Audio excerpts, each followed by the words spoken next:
Or the next topic is the Dirac equation for a free particle. In order to obtain a first order differential equation in space and time coordinate, Dirac proposed a free particle Hamiltonian in the form of H equals to C summation I equals to 1 to 3 alpha pi plus mc square beta, where pi and beta are the space component of momentum of the particle, and coefficient alpha and beta are square matrices known as the Dirac matrices. Introducing the Hamiltonian operator and momentum operator in equation 1 and multiplying right side by of 1 by wave function psi, the Dirac equation for a corresponding free particle will be iota h cross del psi over del t minus iota h cross c alpha dot del psi plus beta mc square psi. Here beta and the components of alpha are assumed to be independent from momentum and are not determined, that is, they commute with r. For a free particle, the Hamiltonian should not contain term depending upon space and time coordinate. Now we consider the relativistic energy momentum relation E square equals to P square C square plus M square C4. So therefore from equation 1 we get H square equals to summation C summation iota equals to 1 to 3 alpha I pi plus beta MC square dot C summation J equals to 1 to 3 alpha J P J plus beta MC square. This equation will satisfy only relation 3 if and only if alpha I square equals to 1 alpha I alpha j plus alpha j alpha I equals to 0 for every I is not equals to j, and alpha I beta plus beta alpha equals to 0 and beta I equals beta square equals to 1. Hence for the validity of Dirac equation the above 4 conditions must be satisfied. Since equation 5 to 8 are matrix relations, hence the symbol 0 and 1 on the right hand side are the null matrix and unit matrix respectively. Now the properties of Dirac matrices or we can say alpha I and beta matrices. Dirac matrices 1, the first property is that since the Dirac Hamiltonian should be Hermitian, it follows that alpha I and beta I must be Hermitian. Second property of Dirac matrices is the eigenvalue of alpha I and beta Dirac matrices must be either plus 1 or minus 1.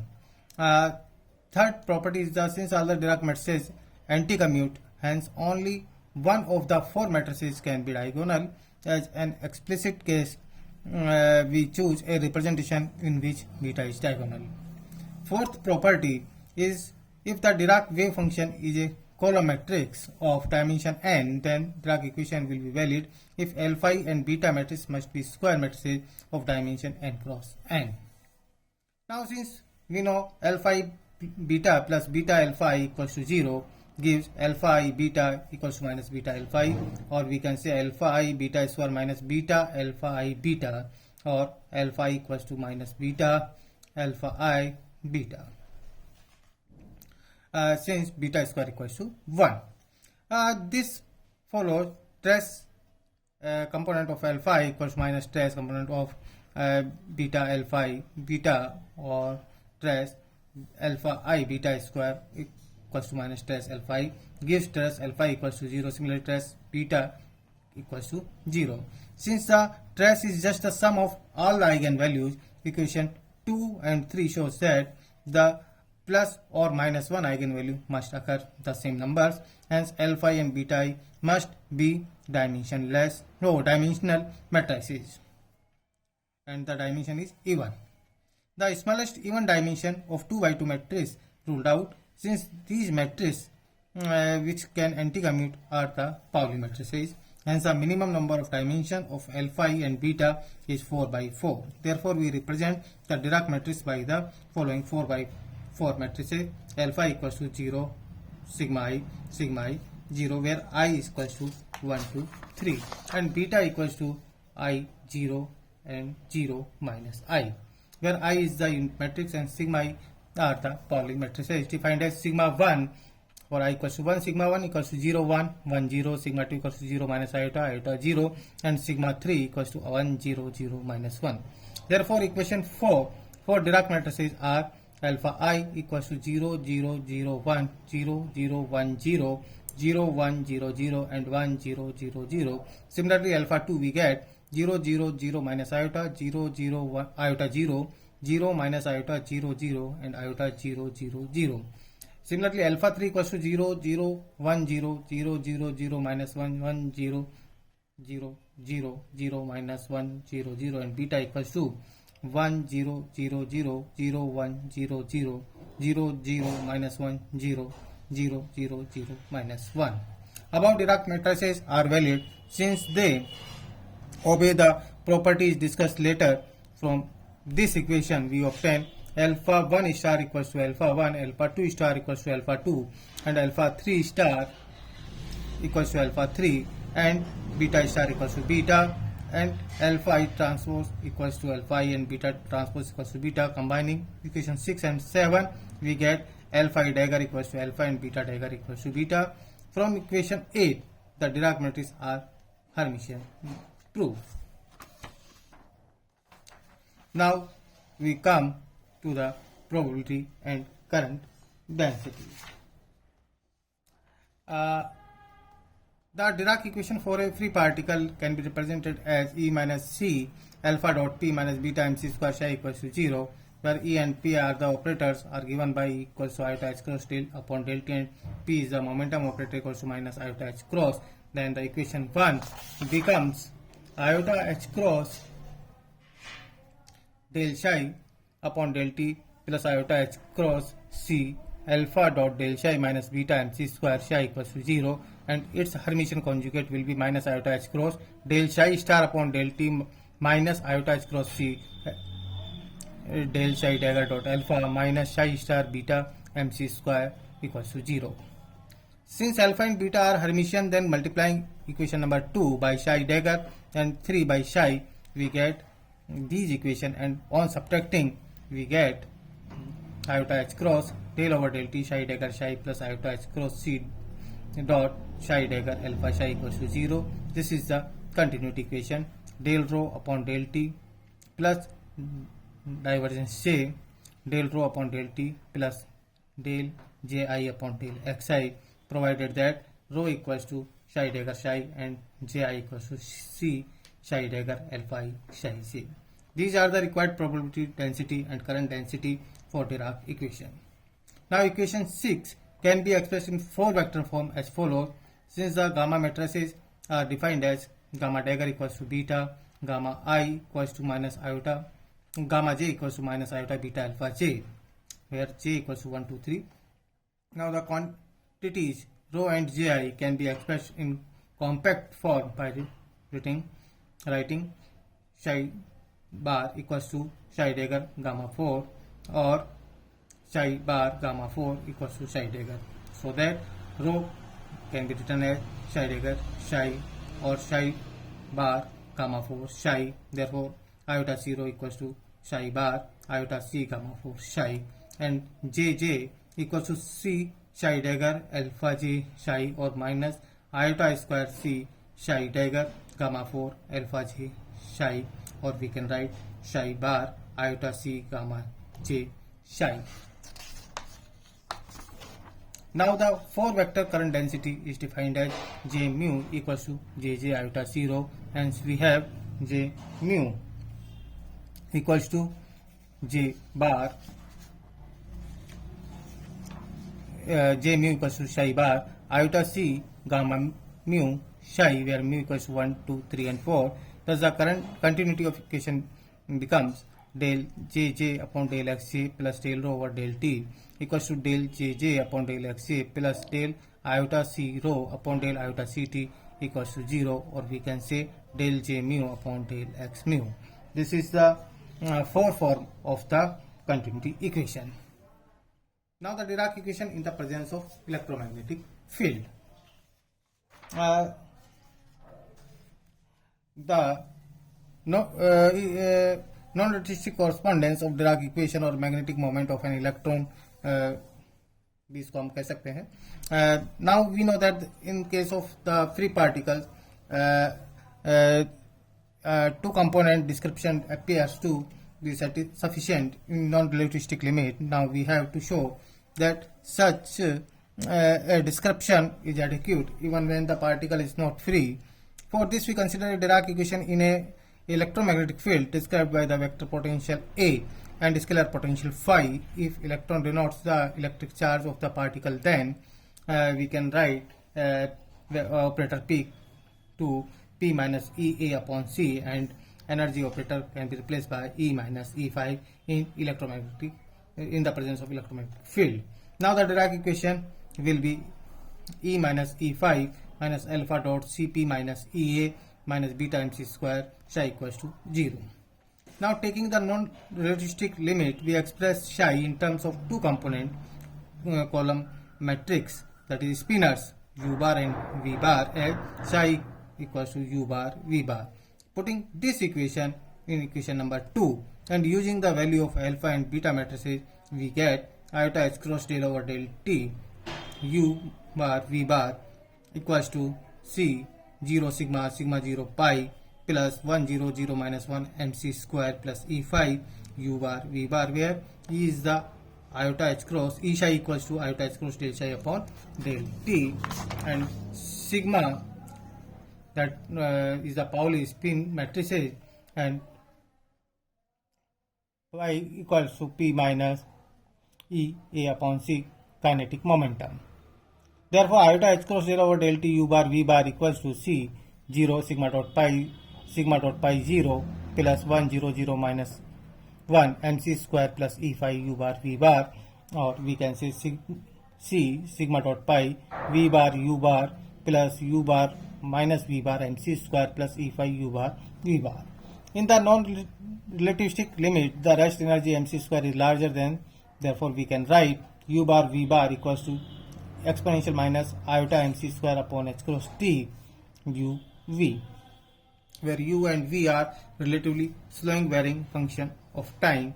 Therefore del over del t u bar v bar equals to exponential minus iota mc square upon h cross t del over del t u bar v bar uv minus iota mc square upon h cross into exponential minus iota mc square upon h cross t u v. Now using 5 and 6 in equation number 4, we get iota h cross del over del t uv equals to c sigma dot pi uv minus twice mc square 0v plus e5 uv. Now breaking equation 7 and write the second part, we get iota h cross del v upon del t equals to c sigma dot pi u minus twice mc square v plus e5 v. Since v is the slowly varying function of time, so in non-relativistic case we can write del v upon del t equals to 0 and mc square is very greater than e5.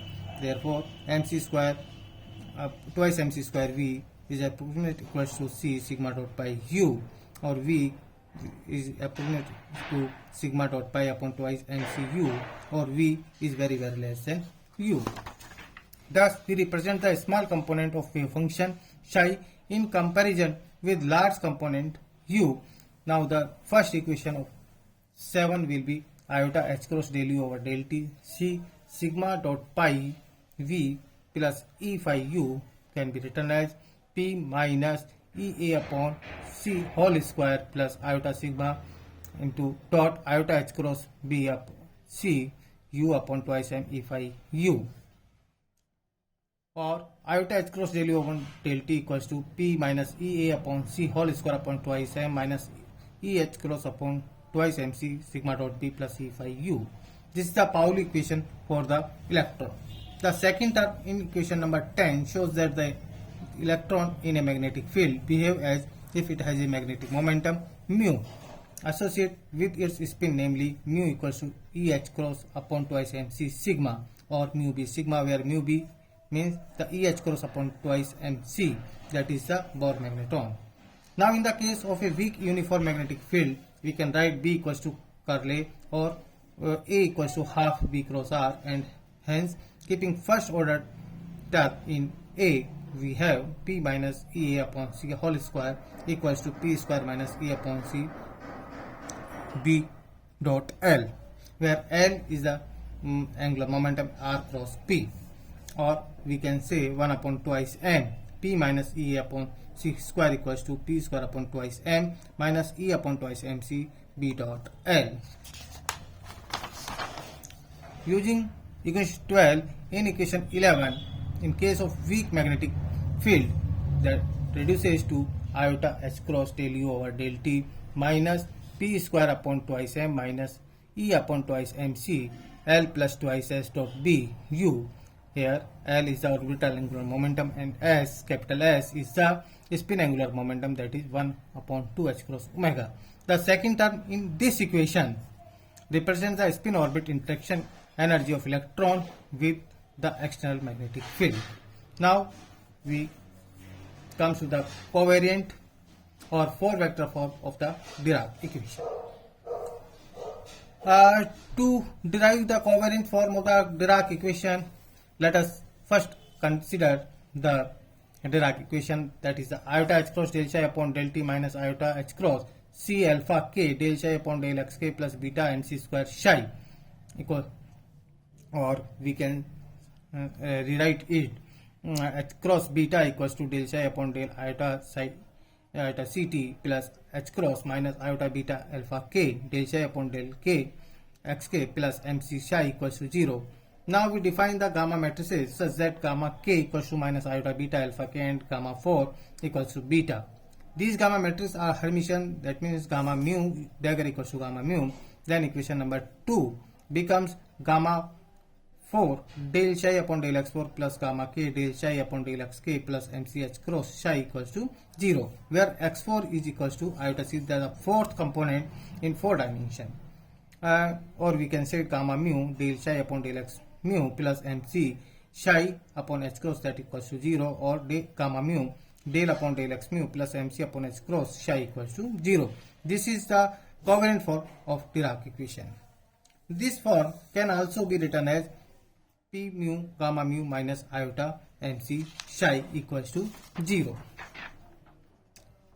Now we come to the free particle solution of Dirac equation or plane wave solution.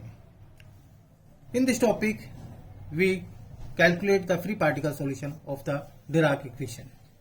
The Dirac equation, you know, E psi equals to C alpha dot P plus MC square beta psi, or iota H cross del psi upon del T C summation alpha dot P plus MC square beta equals to 0, where E and P are the energy and momentum operator respectively.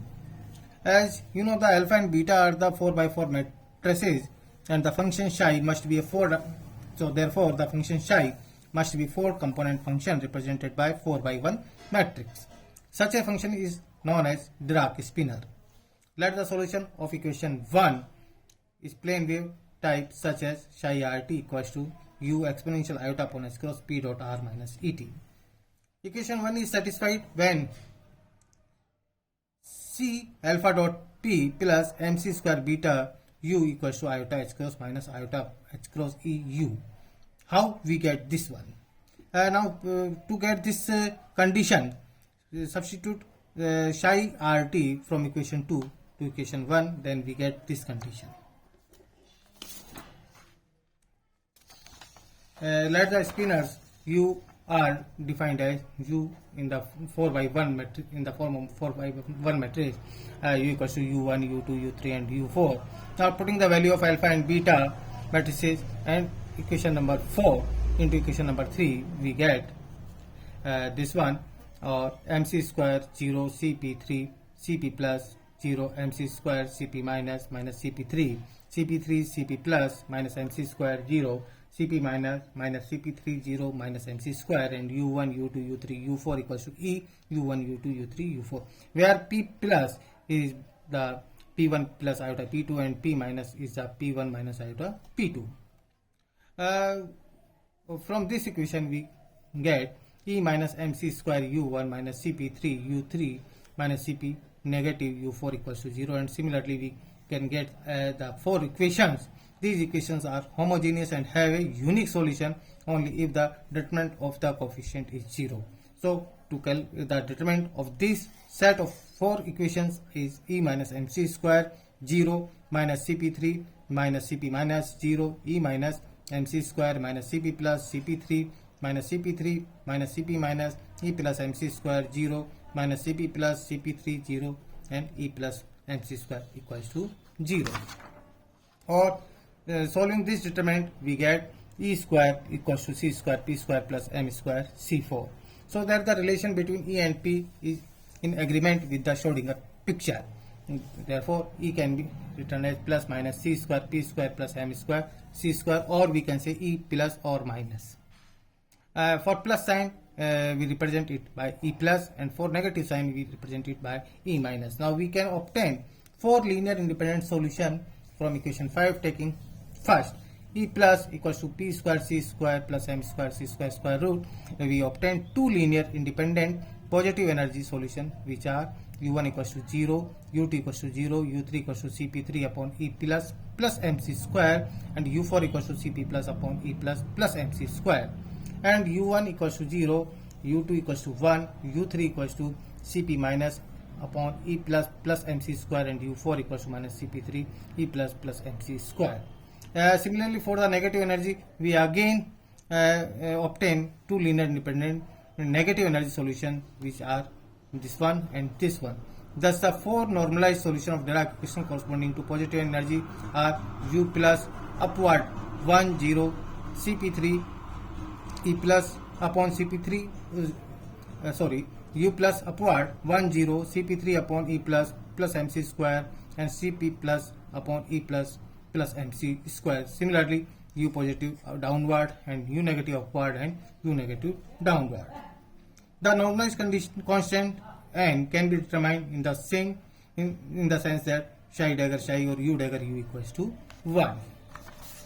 Therefore, we get n square psi dagger psi, that means this multiplied by this equals to 1, and hence we get the value of n equals to 1 plus C square P square upon E plus plus MC square the whole square raised to power minus half. Thus, the complete plane wave solution take place the form psi P sigma RT equals to U P sigma exponential iota upon h cross P dot R minus ET, where the subscripts P and sigma denotes the momentum and one of the 4 solution of equation number 6 respectively. Thank you.